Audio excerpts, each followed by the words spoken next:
Zarafatsız da. Bir insan özünün yarattığının yanında çox xırda qalır.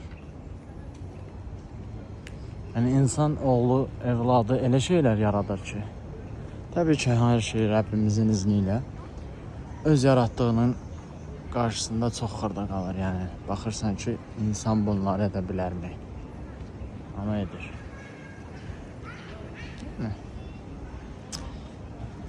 Bu dünyada cənnət yaşamaq necə olur? Belə bir şeydir də, yəni ki, gəzmək, görmək, fərqli mədəniyyət, fərqli insanlar, fərqli ölkələr tanımaq.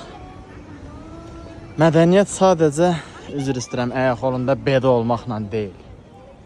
Mədəniyyət başqa şeylərmiş dünyada. Gəzdikcə, gördükcə bilirsən. Hər ölkədən bir mədəniyyət götürəndə baxırsan ki, bizim mədəniyyətimiz çox xırdaymış, balacaymış əslində.